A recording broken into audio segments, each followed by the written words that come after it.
नहीं कोई देखिए आर्थिक सहायता नहीं। ये परिवार अगर पढ़ेगा लिखेगा, जो पढ़ाई करना चाहेगा, जो मदद करेगा मैं करूंगा मदद। जो बात मुझे समझ में आई कि वो परिवार नहीं मिलना चाहता है, ये उसकी भावना है और उसको उसकी बेटे की भावना नहीं हो सकता हो।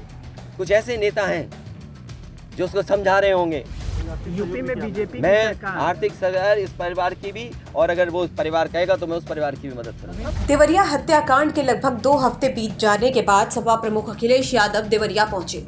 उनका दोनों ही पीड़ित परिवारों से मिलने का कार्यक्रम था। हालांकि जब वो सत्यप्रकाश दुबे के घर पहुंचे तो सत्यप्रकाश के बेटे देवेश ने उनसे मुलाकात नहीं की और तो और वो अपने घर तक नहीं आया।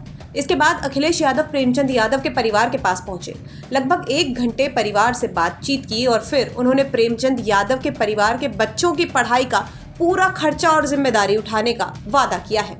अब प्रेमचंद यादव के परिवार के लोग अखिलेश के इस कदम से काफी खुश नजर आ रहे हैं। नहीं कोई देखिए आर्थिक सहायता नहीं। ये परिवार अगर पढ़ेगा लिखेगा, जो पढ़ाई करना चाहेगा, जो मदद करेगा मैं करूंगा मदद। यूपी में गठबंधन इस परिवार की हम मदद करेंगे और मैं सरकार से कहूंगा कि अगर वो सरकार मदद करती है तो दोनों परिवार की मदद करें। तो अखिलेश यादव ने सरकार को हिदायत दी है कि अगर सरकार करना चाहती है तो दोनों परिवारों की मदद करे।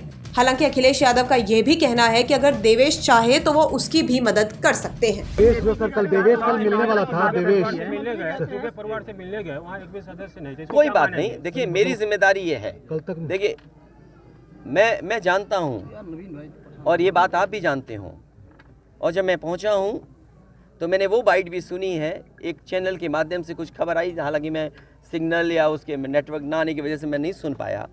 जो बात मुझे समझ में आई कि वो परिवार नहीं मिलना चाहता है, ये उसकी भावना है और उसको उसकी बेटे की भावना नहीं हो सकता हो। कुछ ऐसे नेता हैं जो उसको समझा रहे होंगे कि तुम मत मिलना, तुम उनको नीचा दिखा दो, अपमानित कर दो। सवाल ये नहीं, हम किसी के भी दुख में शामिल होने आए हैं। इसीलिए मैंने कहा, आपने जब बुलडोजर से किसी की माँ और बेटी को जला दिया गया और बुलडोजर चल गया, आप उस परिवार के उस बेटे से मिलने नहीं गए। उस बेटे को इस सरकार ने ठंड में नंगा किया था। अरे हम तो कहते हैं उस बेटे से तुम क्यों नहीं गला मिलते हो जाकर के, क्यों नहीं मिलते जाके सरकार। यूपी में बीजेपी मैं आर्थिक सहायता इस परिवार की भी, और अगर वो उस परिवार कहेगा तो मैं उस परिवार की भी मदद करूंगा। बहरहाल देवेश के ना मिलने के बाद अखिलेश तो वापस लौट गए, लेकिन उन्होंने देवेश की मदद करने की भी बात कही है। वहीं अखिलेश यादव के इस आश्वासन के बाद प्रेमचंद यादव के बच्चे काफी खुश नजर आ रहे हैं। वो कहे कि हमें न्याय दिलाएंगे, उनके हमारी पढ़ाई लिखाई का अपना पूरा फ्यूचर वो देखेंगे। अब उनके आने से कितने तुमको मतलब कि कितना संतुष्टि मिली? बहुत हिम्मत मिली उनके आने से। उनके आने से मुझे ये फील हुआ कि मेरे पापा शहीद हो गए हैं। बच्चों की क्या कहा उन्होंने? पढ़ाई का खर्च उठाएंगे वो? हाँ उठाएंगे, सबका, तीनों बच्चों का? जी 3 बहन है, हाँ। भाई चारों लोग का। कुछ आर्थिक मदद भी किया है क्या? नहीं। देवरिया से राम प्रताप सिंह की रिपोर्ट, यूपी तक।